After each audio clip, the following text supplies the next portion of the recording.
Have you guys seen this story? I came across this story online on Instagram, on official bookies page, Instagram. Crazy things are happening in this world. Well, I would have doubted the story, but with the way the world is going, anything is possible. So the gist is, let me give you the gist. The story is that this man has been dating this girl for 5 years. So he dated her for 5 years and they got married after their university. So things weren't too good for them. They were just managing, trying to keep everything running. So the lady got a job first as a banker. She got a job. She was taking care of the home, doing everything to keep the home running.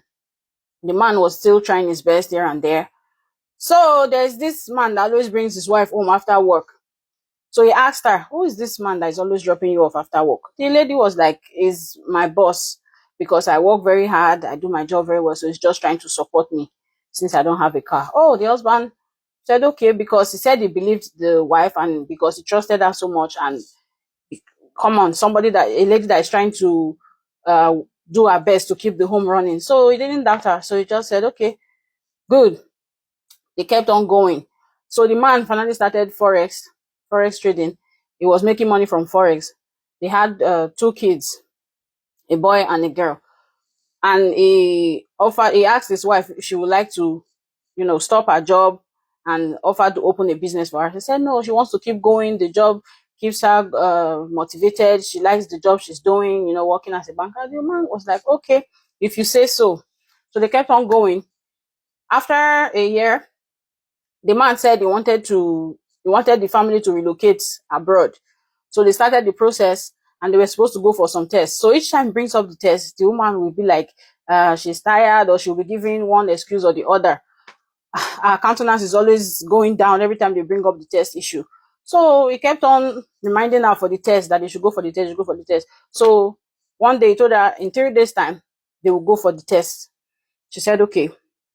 Only for the next day, they called him from his son's school that the son is vomiting blood. They rushed him to the hospital and they said it was food poisoning, but the son didn't make it. He died.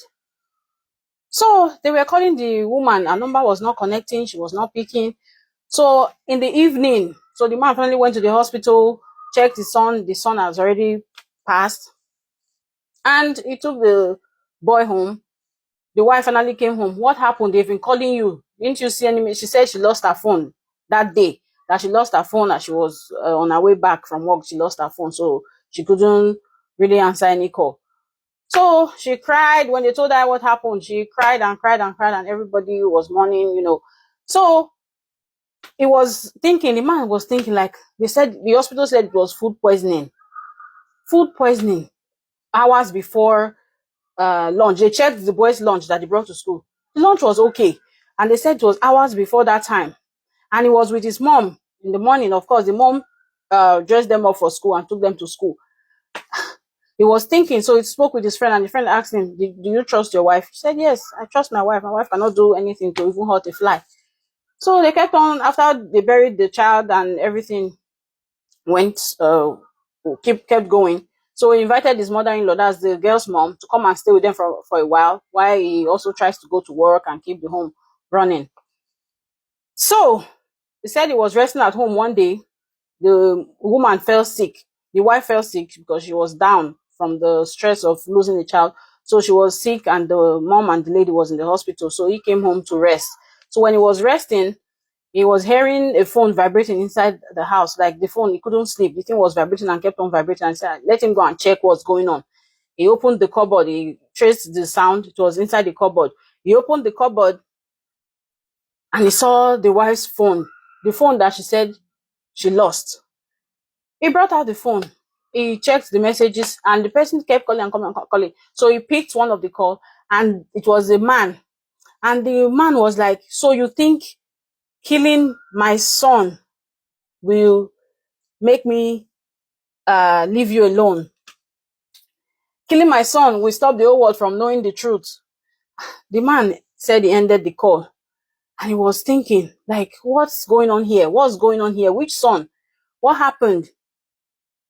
He was thinking, like, he was very confused. So when the unknowing to the woman, the wife did not know that the man has already gone to do those tests. He has already gone to do the DNA test, and the child actually belongs to the husband. So because the woman thought that the child was for her boss, because she was sleeping with her boss, so she had to do something drastic to silence the whole thing. Because if the issue comes out that the child belongs to her boss, she will lose her marriage, she will lose even her boss, she will lose her job, she will lose the opportunity to travel out. So she thought of everything together, and she thought that the best decision, the best thing to do is to buy her son, her own son. So she confessed to her husband that she has been sleeping with her boss, and the boss has been threatening to come and take the son away from her, because the boss suspects that the boy, the son, belongs to him. And because this whole thing, I was thinking, like, is this even possible? But the world is a wicked place, and people can go to any lengths just to achieve what they want.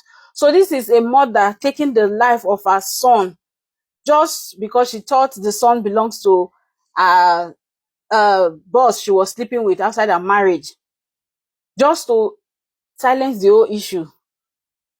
She had to go to this length. I don't know. Do you believe the story, or what do you think about the story? Let me know. Bye.